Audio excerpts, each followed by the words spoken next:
Bom, continuando falando sobre a coloração permanente, alguns componentes eles existem na coloração permanente, tá? Como os acopladores. Os acopladores eles são responsáveis pelo reflexo e o nuance.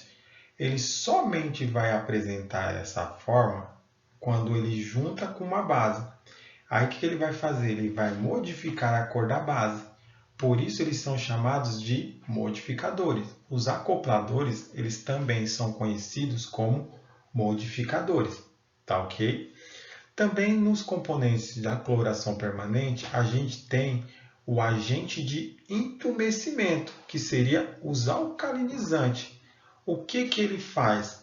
Ele auxilia na abertura das cutículas do cabelo para melhorar ainda a penetração do pigmento. Lembra que o pigmento ele tem que entrar dentro do fio de cabelo. Então, o agente de entumecimento ou alcalinizante, ele vai abrir a cutícula para penetrar o pigmento, tá? Além de proporcionar o pH correto para ocorrer a reação de oxidação.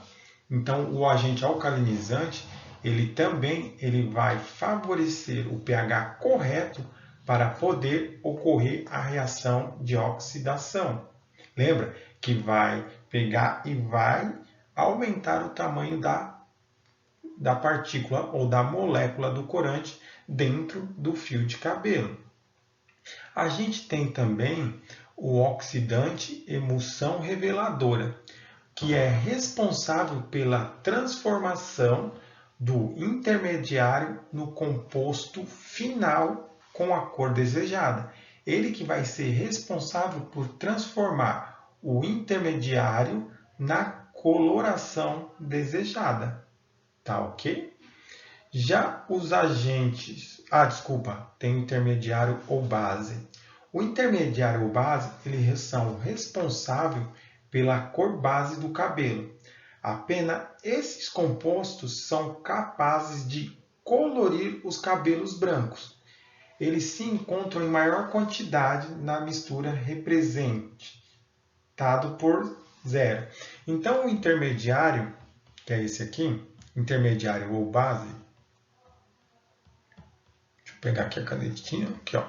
O intermediário ou base, eles são responsáveis pela coloração também dos fios brancos. Ele se encontra em grande quantidade nas tinturas representadas por zero. Como assim, professor? Já foram comprar tinta de cabelo que tem lá 3.0, 5.0? Então, nesses, os intermediários e base, eles estão em maior concentração. Então, quando você quer cobrir um fio branco, por exemplo, eu quero pintar meu cabelo de preto escuro. Tem lá preto escuro 5.1, preto escuro 5.0. Se for para cobrir o meu cabelo branco, os melhores que são sempre os que tiver final zero, tá? Pois eles vão ter maior quantidade de intermediário ou base, tá ok? O intermediário ou base, eles são responsáveis pela cor base do cabelo, tá ok? Beleza? Então, esses aqui são algumas coisas que a gente tem.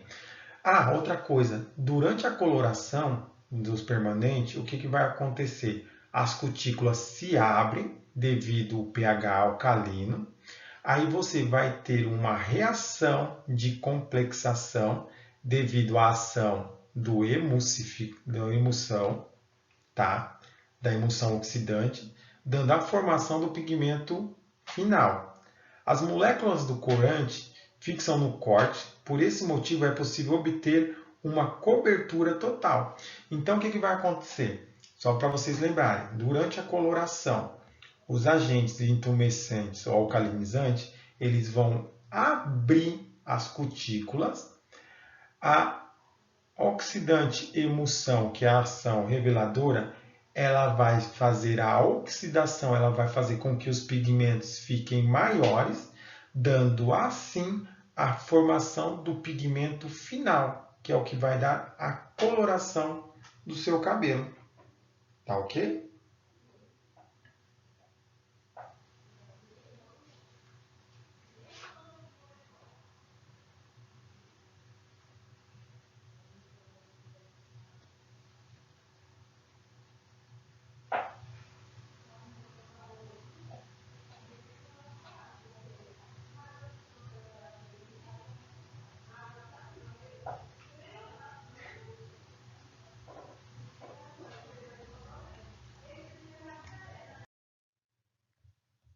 Bom, parâmetros que podem afetar a coloração.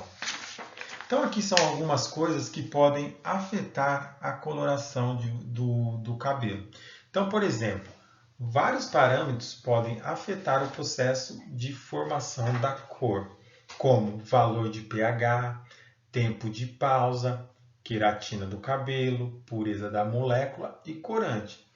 O tempo de pausa é essencial para que ocorra a reação completa entre a base modificadora de reação. Segundo a orientação do fabricante, o produto deve ficar em contato com o cabelo de 30 a 45 minutos após o término da aplicação, pois assim é possível garantir a reprodução da cor e a durabilidade da lavagem. Tá ok? Então, alguns parâmetros que afetam a coloração, por exemplo, agente oxidante. Quanto menor a concentração de agentes oxidantes você vai ter, o cabelo ele pode não ter a coloração efetiva, a coloração que você deseja. Quanto maior a concentração de agente oxidante, ele vai poder dar a coloração desejada, mais desejada ainda que você quer, mas ele vai apresentar formação de produtos indesejados, tá ok? Concentração do pigmento. A concentração do pigmento, ela pode também ser um parâmetro que pode afetar a coloração. Quanto maior o tempo de contato do pigmento no cabelo, lembra que a gente estava falando de 30 a 45 minutos? Melhor vai ser a pigmentação, tá? Mas também você vai ter maior exposição e maior dano ao fio de cabelo, tá? O pH ácido, baixa a formação do pigmento. Então, o pigmento ele tem que estar num pH mais alto. Então, quanto maior o pH, menor o pH baixo, menor a formação da pigmentação. Tá ok? A temperatura, ela também é um parâmetro para poder afetar a coloração. Quanto maior a temperatura, há um aumento da coloração. Então, quanto maior a temperatura você tem, maior a coloração do cabelo. Quanto menor a temperatura, há maior dificuldade de se colorir os fios do cabelo. Então, um exemplo que eu posso citar desse de menor temperatura é no inverno. Quem de vocês aqui, as meninas da sala, já fez uma coloração do seu cabelo no inverno? Os fios de cabelo no inverno, eles é mais difícil de se colorir do que quando você está em temperatura muito quente, que é no caso do verão. No verão, é muito mais fácil a coloração do seu cabelo, pois o pigmento consegue colorir melhor em temperaturas quentes, como a gente está falando, no verão. Se vocês mulheres quiserem um dia colorir o cabelo, tentem mais colorir na época quente, tá ok? Não na época de inverno, na época que está frio. Tá ok? Até agora deu para entender? Deu para entender, gente, quais são os fatores que afetam a coloração? Beleza? Bom, aqui eu coloquei a nomenclatura das cores. É uma tabela europeia formada pela Convenção Comercial. Essa tabela ela foi criada para descrever as cores da tintura e a oxidação, que vai levar em consideração a tonalidade principal, que com o tempo ela vai modificar as propriedades superficial do cabelo. A carga positiva apresenta na parte hidrofílica do tensoativo catiônico, permite que ele apresente substantividade do cabelo, isto é, tem a capacidade de permanecer no fio capilar. Mesmo após enxágue, o preto ao loiro está claro.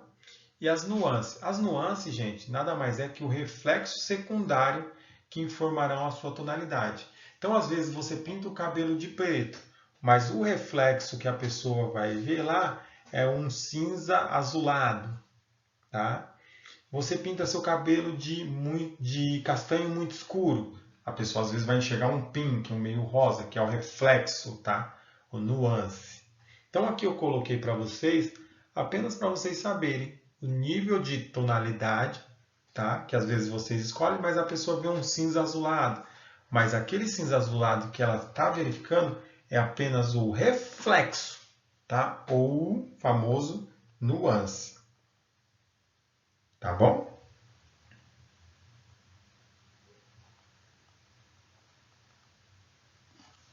Deu para entender?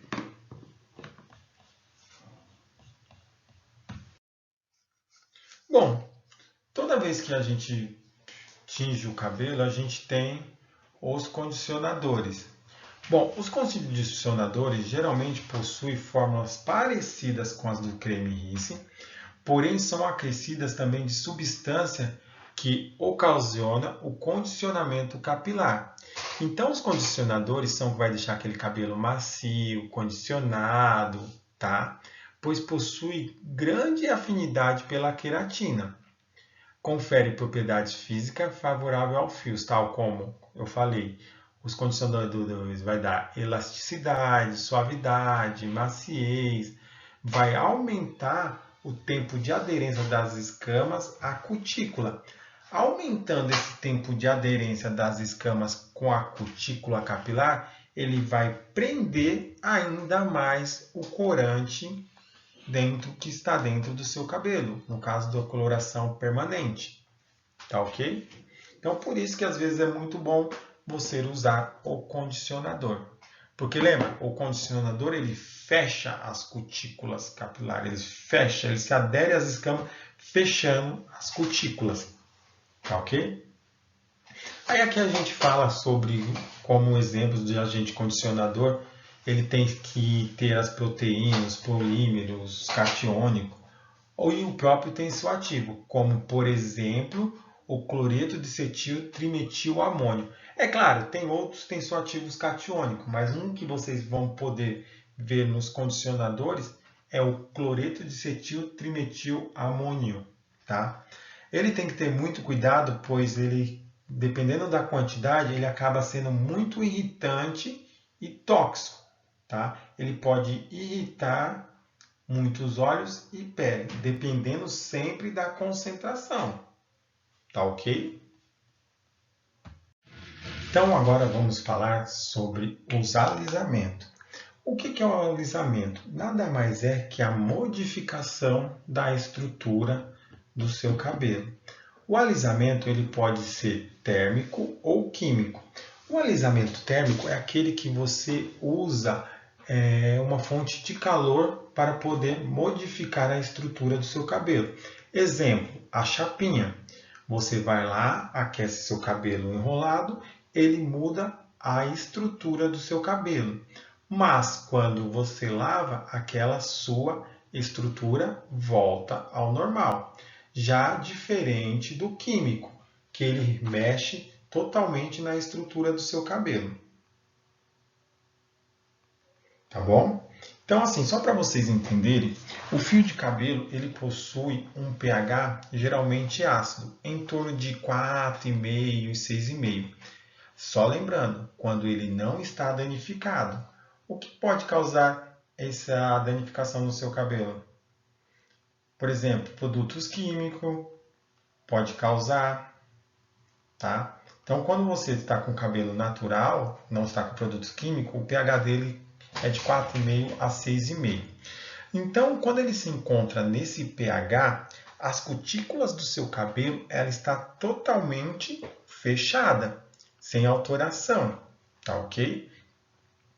Quando você coloca esse fio de cabelo em contato com uma ação alcalina, essa solução alcalina, o que ela vai fazer? Ela vai aumentar o pH, por exemplo, de 6,5, que era o pH natural do seu cabelo, pode passar de 9 a 14.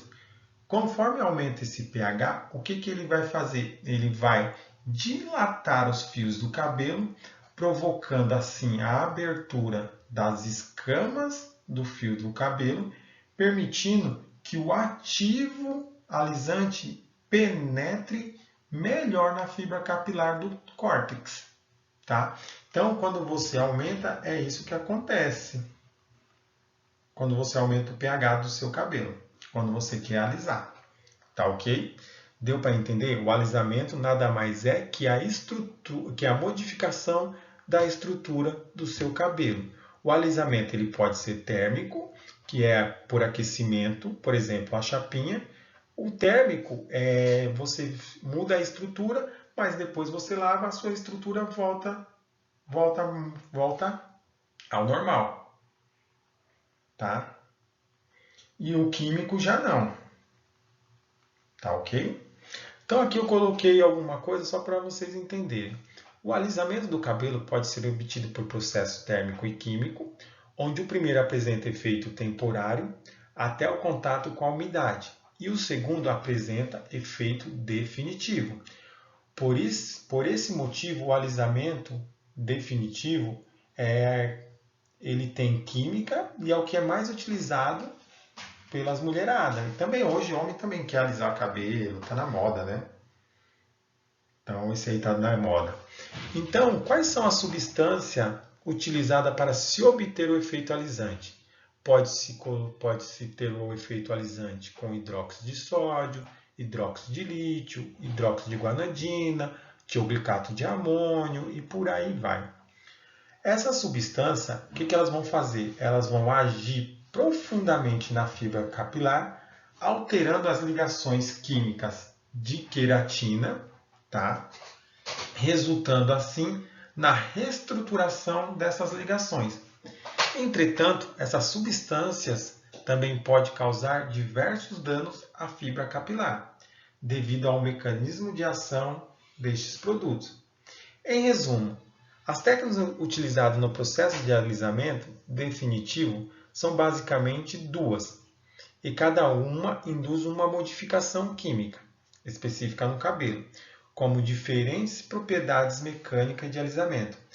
A primeira técnica de alisamento consiste na redução-oxidação da fibra, que promove aquela característica plástica após fazer a redução, recuperando sua elasticidade e fixação. A segunda técnica utilizada, produtos alcalinos, apresenta as propriedades mecânicas de modificar de uma forma irreversível com característica plástica de extensão, alongamento. Esta técnica é mais efetiva, com maior durabilidade ao efeito liso, devido à modificação capilar. Então você pode fazer o alisamento, no caso do químico, de duas formas. Você pode fazer pela alcalinização, que você vai usar produtos alcalinos, e pela característica plástica, tá ok? Então, o que ele vai fazer? Aqui faz de conta que a gente tem uma estrutura capilar. Você tem as ligações, tudo certinho, né? Você usou um alisante. O que ele vai fazer? Ele vai começar a modificar a estrutura do seu cabelo. Tá vendo? Ele modificando a estrutura do seu cabelo, deixando o seu cabelo liso, reto. É isso que acontece quando você usa um alisante. Tá ok?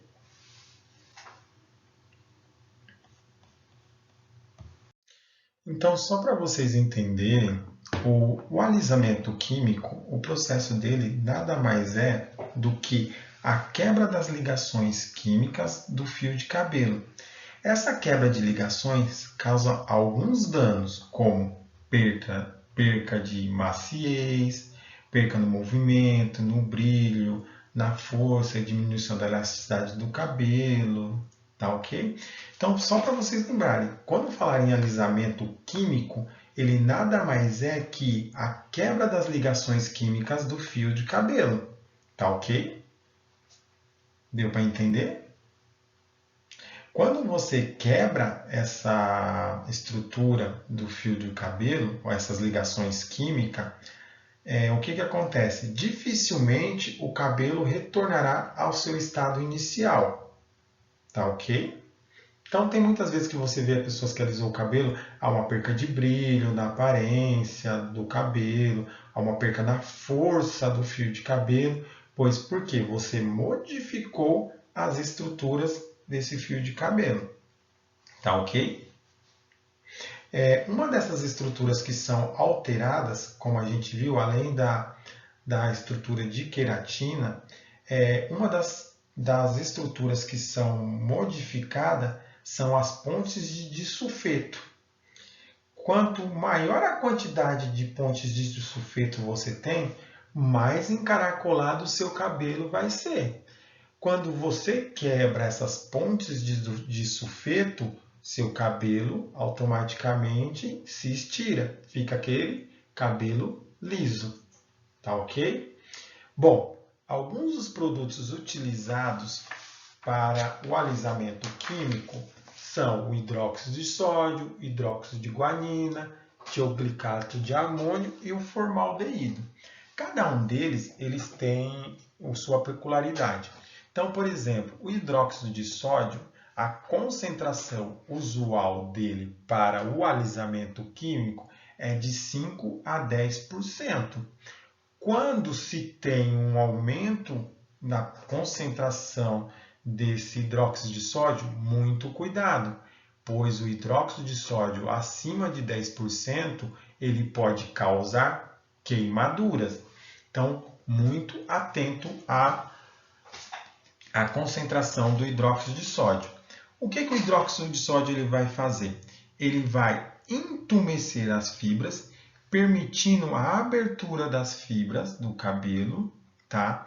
Abrindo essas fibras de cabelo, ele vai fazer com que desnature as estruturas do seu fio de cabelo, fazendo assim aquele efeito alisante de seu cabelo ficar mais estirado.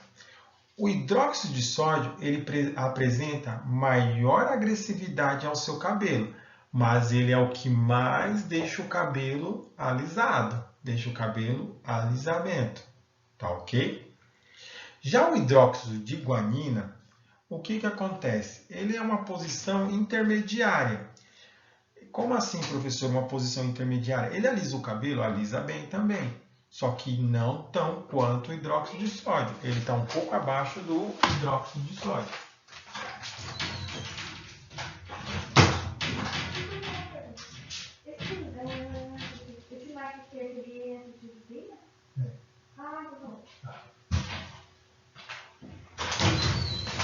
Nas estruturas do cabelo, tá ok? Bom, o hidróxido de guanina ele é muito eficiente, mas também muito agressivo. Para se formar o hidróxido de guanina, hoje vocês vão lá no salão de beleza, ou as pessoas que fazem o alisamento em casa, ela vai lá e compra, às vezes, esse hidróxido de guanina sem saber. Vocês já viram aquele produto que vendem para alisar o cabelo, que eles são dois produtos, que você mistura um no outro e depois passa no cabelo para alisar? Aquele produto ele contém o hidróxido de guanina. Mas para o hidróxido de guanidina ser formado, o que acontece? Uma daqueles produtos ele contém hidróxido de cálcio, que é chamado, quando você vai comprar aquele produto, ele é chamado de líquido ativador. Enquanto a outra mistura, ele tem o carbonato de guanidina. Quando você pega os dois produtos e mistura um no outro, você forma o hidróxido de guanidina, tá ok? Então, o hidróxido de guanidina ele é muito utilizado em cabelos afro para poder fazer um alisamento. Como eu falei, ele é muito agressivo, tá? Mas ele também é muito utilizado.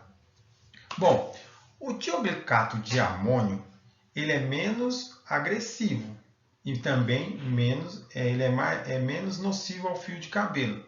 Mas, porém, também ele não é tão eficiente quanto hidróxido de guanidina e o hidróxido de sódio. Ele faz o alisamento proporcionando, o que ele vai fazer? Ele vai promover alterações da ponte de disulfeto, provocando assim o amolecimento da haste capilar. Quando ele promove esse amolecimento da haste capilar, você vai poder moldar o cabelo do jeito desejado, tá? Ele é muito utilizado, o tioglicato de amônio, ele é muito utilizado para remover o volume. Então, aquelas pessoas que têm um cabelo volumoso, ele reduz o volume e ainda alisa o cabelo, tá ok? Já o famoso formaldeído, ele é um agente indireto de alisamento. O que ele vai causar? Ele vai causar uma plastificação no fio. Lembrando, o formaldeído ele vai se ligar à proteína da cutícula e aos aminoácidos hidrolisados. O que vai acontecer? Essa solução de queratina, que vai ter formado uma película, ele vai formar uma película impermeabilizando o fio, deixando assim o fio liso e reto. Ah, só lembrando, o formol ele foi proibido, por que o formol ele foi proibido? Porque o formol ele faz o efeito alisante? Faz. Mas o formol ele só vai promover o efeito alisante quando ele é utilizado na porção de 20 a 30%. Então o formol ele foi banido para fazer alisamento, por quê? Por causa dele ser muito volátil. Quando o formol ele era associado ao calor, ele vai ficar mais volátil ainda. Então o que acontece? Ele vai aumentar o risco de intoxicação, causando grande problema para as pessoas, principalmente ainda causando problemas para as pessoas que sofrem de problemas respiratórios. Então, por isso, o formol ele foi retirado do mercado para o consumo de alisante, para o alisamento de cabelo, devido a isso. Então, se eu perguntar na prova, por que o formol foi proibido? Porque o formol ele é muito volátil e quando ele é associado ao calor, ele pode causar um risco de intoxicação, tá ok? E ele pode apresentar grande problema para as pessoas que sofrem de problema respiratório. Então, por isso que o formol também foi tirado. Então, só fazendo um resumo, alisamento nada mais é que modificação da estrutura do cabelo, tá ok? Ele pode alterar queratinas, pontes de sulfeto e por aí vai. Você tem o alisamento térmico e o alisamento químico. Qual que é a diferença do alisamento térmico para o alisamento químico? O térmico ele muda a estrutura, mas quando você lava o cabelo, ele volta às estruturas normais. O químico já não, ele muda a estrutura de uma forma irreversível, tá ok? Se eu perguntar, cite 2 produtos ou 3 produtos que são utilizados no alisamento do cabelo. O hidróxido de sódio, o hidróxido de guanidina, o tioglicato de amônio. Se eu perguntar por que o formol foi proibido? O formol foi proibido porque ele é muito volátil. Quando utilizado em calor, ele fica mais volátil, podendo causar um grande risco à intoxicação. Tá ok? Gente, a nossa aula de alisamento Era só isso que eu queria falar, tá? Se tiverem alguma dúvida, vocês podem me chamar, que eu estarei para tirar essas dúvidas. Desde já agradeço a todos, tenham uma excelente aula e só lembrando, semana que vem é nossa prova, tá ok? Se tiverem alguma dúvida, me mandem. Quem ainda não terminou o IAD, por favor, terminar, para que eu possa terminar. Professor, vai lançar as notas? Vou, gente, vou lançar as notas, tá ok? Então, gente, por aqui a gente se encerra a nossa aula de cosmetologia. Quero agradecer a todos por ter assim, deixado o seu tempo. Espero ter conseguido passar o conteúdo de cosmetologia. Agora eu só fico devendo para vocês as nossas aulas práticas, que mal vejo a hora da gente ter, tá? Para a gente poder começar a botar a mão na massa. Então, desde já, eu agradeço a vocês. Semana que vem é a nossa prova e vocês, depois das provas, entrarão de férias. 2 semanas de férias. E entraremos com o 5º módulo. Provavelmente, eu não sei, mas eu acho que eu não serei o professor de vocês. Vou ficar apenas na coordenação no próximo semestre. Mas eu estou vendo uns professores bem legais para vocês que já têm vivência na área de farmácia hospitalar, né? Porque eu nunca tive essa vivência na área de farmácia hospitalar, então eu não vou não vou pegar aula de farmácia hospitalar com vocês, porque eu acho que o professor tem que ter uma vivência nessa aula. Eu poderia dar as outras, mas eu vou ver direitinho, porque eu quero também dar oportunidade de vocês conhecerem outros professores também. Então, gente, desde já eu agradeço a vocês, muito obrigado, e agora só estudar para a nossa prova.